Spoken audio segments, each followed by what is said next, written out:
Have you ever wondered why a man who seems so powerful in the world can appear utterly powerless in the presence of a woman's silence?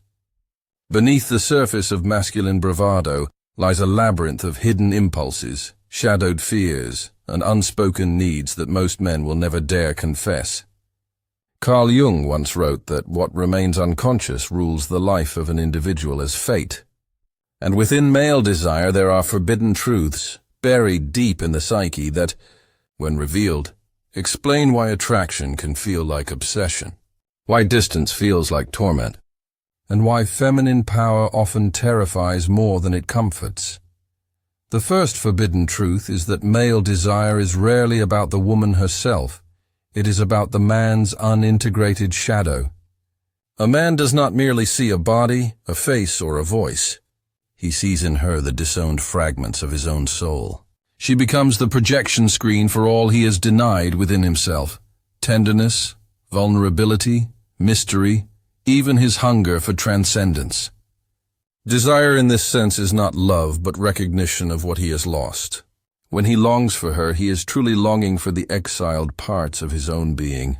And when she withdraws, it is not just her presence that torments him, but the terrifying reminder of his inner emptiness.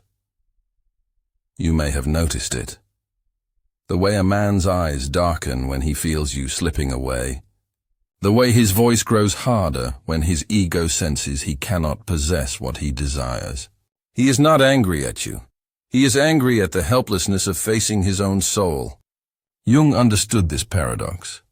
What we deny in ourselves returns to us disguised as fate, often in the form of a woman who awakens the unconscious with brutal intensity. The second forbidden truth is that male desire is entangled with conquest, but conquest is only the mask. At first he pursues with fervor, believing he is chasing you. Yet beneath the pursuit lies an even greater hunger, the wish to conquer his own insecurity through you. Your acceptance becomes his imagined victory over the gnawing sense of inadequacy he carries in silence.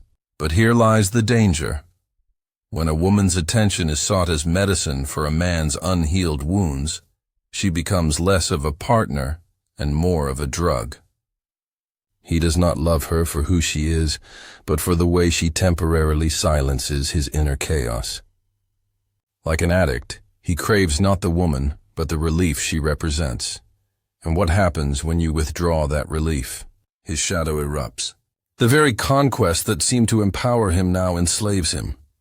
He obsesses, not because of you alone, but because his fragile ego cannot endure the return of emptiness.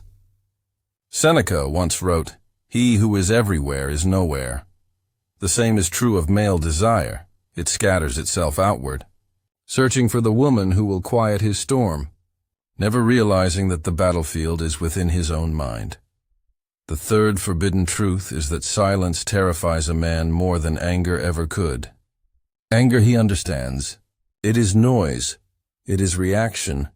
It confirms his presence in your world. But silence is different. Silence is a mirror that reflects his insignificance. When a woman retreats into her quiet power, when she no longer explains or defends, the man is forced to confront the abyss of his own worth. Jung spoke of the anima, the inner feminine in every man. When he encounters a woman who embodies this silence, he is forced into dialogue with his own anima, often for the first time. That is why silence feels like madness to him. It strips away his illusions of control and leaves him trembling before the truth that he cannot command love, only invite it. Perhaps you felt the power of this silence.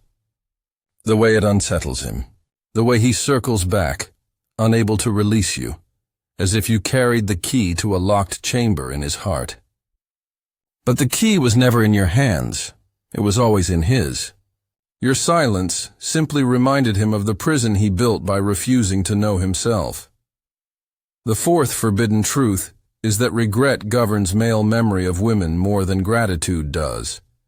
A man rarely remembers the ease of a woman's presence. Instead, he is haunted by the moments when she slipped beyond his grasp.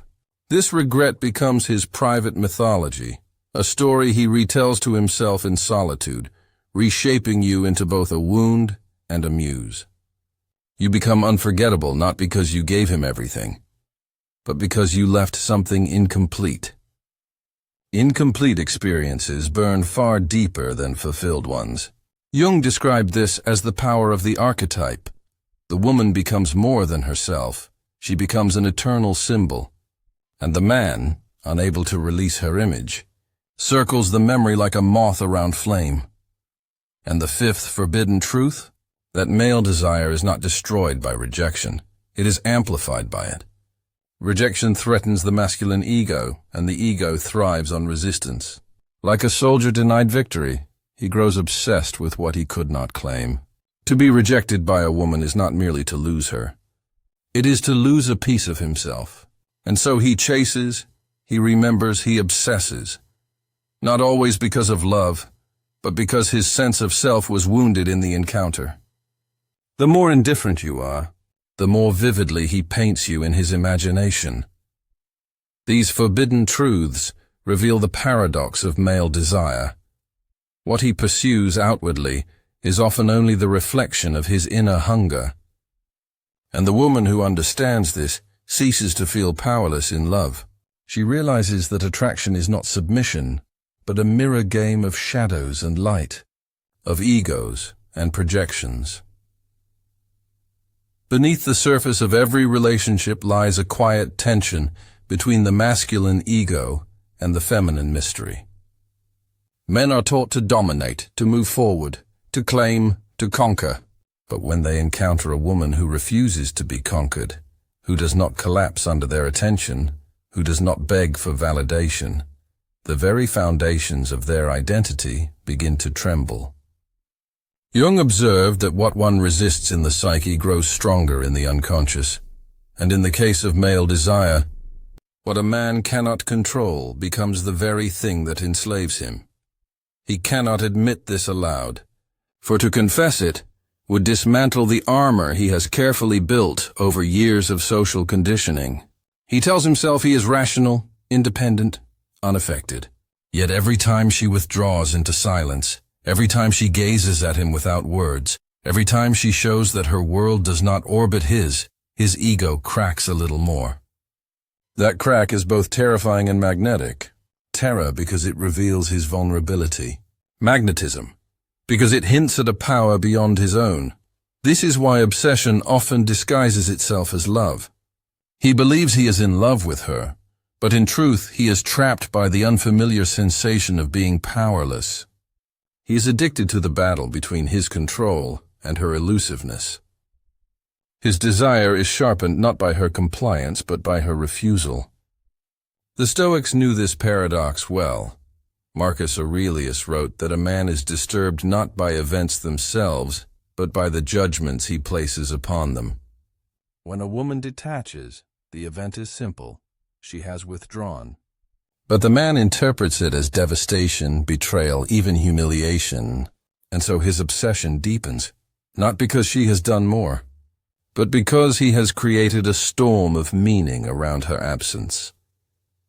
Consider how often men will chase the woman who gives the least, yet dismiss the woman who gives everything. This is not cruelty but unconscious psychology. The man who is freely adored feels no challenge. His ego rests easily, but his desire withers. Yet when faced with the woman who withholds, who demands nothing, who keeps her soul sovereign, his desire explodes. He may not understand it, but at a primal level he feels it. The one who cannot be owned awakens his deepest hunger, and yet this hunger is not always noble. It can be dangerous, for it tempts him to confuse conquest with intimacy. Many women have felt this. The intensity of a man's pursuit that burns hot, but fades quickly once he has claimed what he wanted. Why? Because once the conquest is over, he is forced again to face himself. The drug has worn off. The shadow returns. What seemed like passion was often only escape. This is where the feminine must stand firm in her knowledge. To confuse a man's pursuit with genuine love is to mistake projection for reality. Jung would remind us that true love arises not from projection, but from individuation, the integration of shadow, the recognition of the other as a full being, not as a mirror. Until a man faces his own shadow, his desire remains unstable, shifting between obsession and indifference. And yet, within this instability lies profound power for the feminine. The woman who understands her worth, who does not barter her value for scraps of attention, becomes an archetype of freedom. She is not enslaved by his desire, but she allows his desire to reveal itself. Her silence becomes both mirror and weapon. Her detachment is not cruelty, but truth. A reminder that no woman can save a man from the work he refuses to do within himself. Perhaps you have felt this truth in your own life. The way a man lingers in your memory, not because of what he gave you, but because of how desperately he needed what you carried. He may move on, he may find others, but somewhere within him remains the haunting presence of the one who stood beyond his grasp. And the irony is this: it is often not the woman who offered everything who becomes unforgettable, but the one who dared to remain a mystery. For mystery is the language of the anima. Jung described the anima as both muse and destroyer, the force that draws a man beyond himself, often through torment.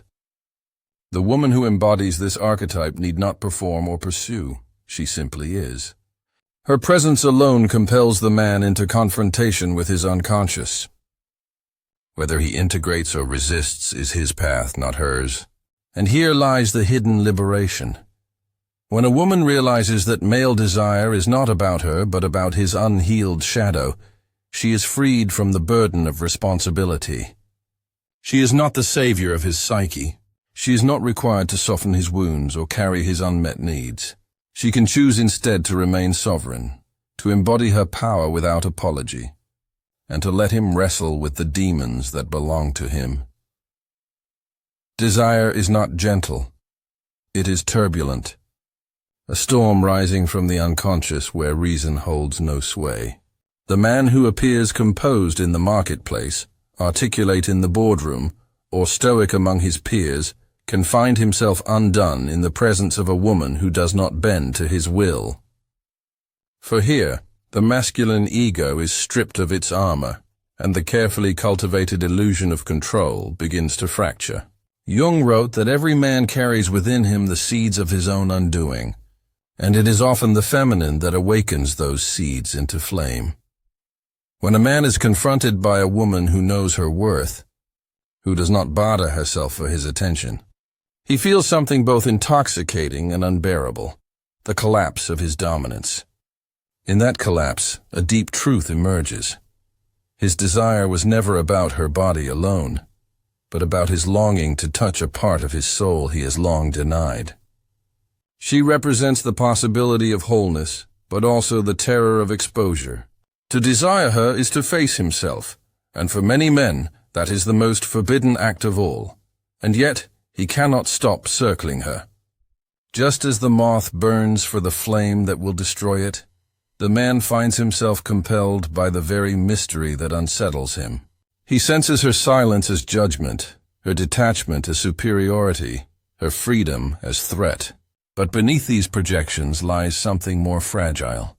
The boy within him, who never learned to stand whole without being validated, who fears abandonment more than death itself.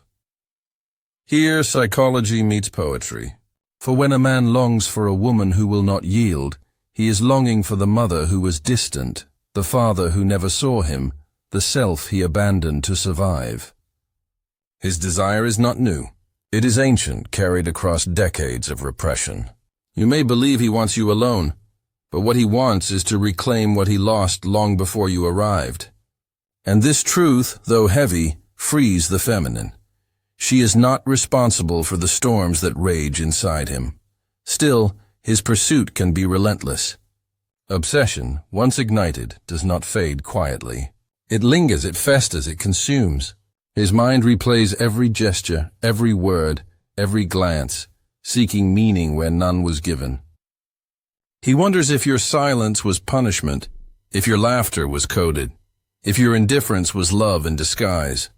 And in that endless questioning, he is trapped, not by you, but by his refusal to face the emptiness that lies behind the mask of desire.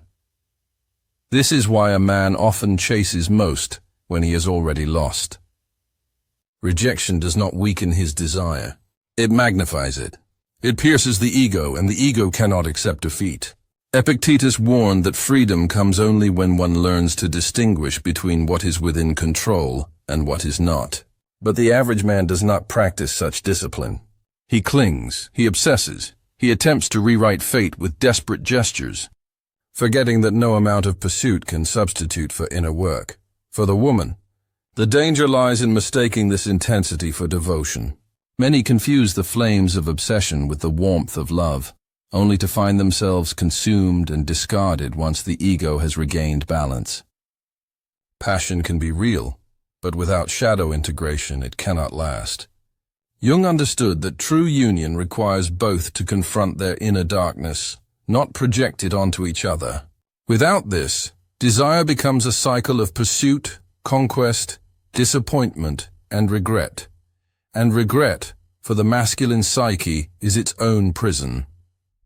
A man may forget the countless women who adored him without resistance, but he will remember with haunting clarity the one who slipped away untouched, the one who left a wound unclosed. That wound becomes a shrine in his unconscious, revisited again and again, because incompletion has more power than fulfillment. What is finished is forgotten.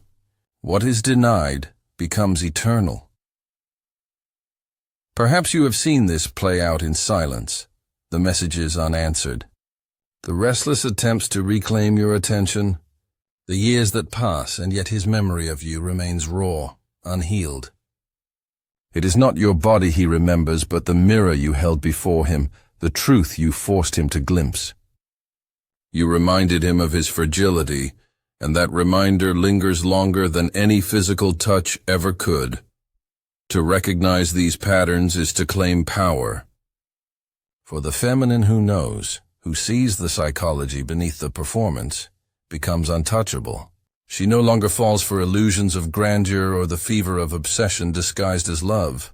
Instead, she moves with calm detachment, knowing that male desire, in its forbidden form, is not a crown placed upon her head, but a storm raging within him. And storms, though fierce, always belong to the sky that created them, never to the ground they strike. In the secret chambers of the masculine psyche, desire is never a simple flame. It is layered with fear, pride, and the aching wound of inadequacy. A man may present himself as whole, as immovable, as master of his own world, but within he carries fractures that he dare not reveal. These fractures emerge in his longing for the feminine, for in her presence he finds both the balm and the blade. She is the medicine that promises healing, yet also the mirror that cuts deep into his illusion of strength. When a woman chooses detachment, when she rests in her silence and refuses to bend to his need for constant validation, the man feels a collapse that words cannot capture. It is as though the ground beneath his feet has shifted, for he has long believed that desire was power, that his pursuit was dominance, that to claim her was to affirm himself. But here, in her distance, he realizes something unbearable. He does not command her, and he never did. The true command lies in the woman who governs herself, and so he oscillates between longing and resentment. He desires her not merely for who she is, but for the mystery she guards. Her boundaries become the forbidden temple, and he longs to cross the threshold. Yet each attempt is met not with surrender, but with deeper silence. This silence is not emptiness, it is power. A power that forces him to face the one thing he has evaded his entire life. Himself. This is why many men will chase what they do not understand. The unknown terrifies them, yet it calls them with an irresistible pull. The woman who remains sovereign, who does not crumble beneath his efforts, awakens in him both awe and terror. She becomes archetypal, the anima he cannot control, the dream that slips through his hands. To be near her is to feel the possibility of wholeness, but also the certainty of exposure. His ego cannot tolerate it, and yet his soul cannot resist it. Consider the paradox. The more a woman gives herself away, the less she is remembered. The more she dissolves into his desires, the quicker she fades from memory. But the one who withdraws, the one who protects her essence, the one who refuses to collapse into his arms without choice, she is remembered forever. Why? Because incompleteness awakens the unconscious. What is unresolved becomes eternal. Jung called this the power of the archetype. She ceases to be a mere woman in his story and becomes the eternal symbol of the unattainable, the forbidden, the sacred. This is why so many men live haunted. They return in thought to the one they could not possess, to the silence that cut deeper than any goodbye. Regret becomes the thread that binds them to her, and that regret transforms her into something larger than life. He does not remember her daily kindness, but he remembers the wound of her absence. He does not recall the words she gave, but he replays the silence she left behind. Regret is the sculptor of memory, and it carves her into something unforgettable. Yet here lies the liberation. To understand that his desire, his obsession, his regret, none of it is about you alone. It is about the battle he wages within himself, projected outward as longing for you. You were the stage upon which his unconscious played its drama, but the script was written long before you entered. You are not the author of his torment, nor the cure for it. You are the reminder of what he refuses to integrate, the mirror he cannot bear to face.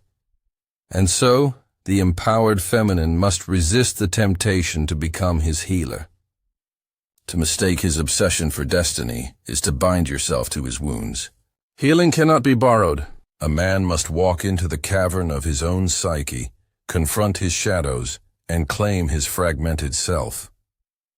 No amount of love, no depth of devotion, no sacrifice of self can replace this inner work. The woman who knows this stands in her power with clarity. She does not shrink when his desire burns hot, nor does she chase when his interest cools. She understands the rhythm of the masculine psyche and refuses to be enslaved by it. She can witness his pursuit without mistaking it for permanence. She can receive his attention without losing herself in its fire. She knows the difference between the fleeting intoxication of obsession and the steady presence of true love. And in this knowing she becomes free from the chains of his projections, free from the burden of his shadow, free from the illusion that her worth depends on his gaze.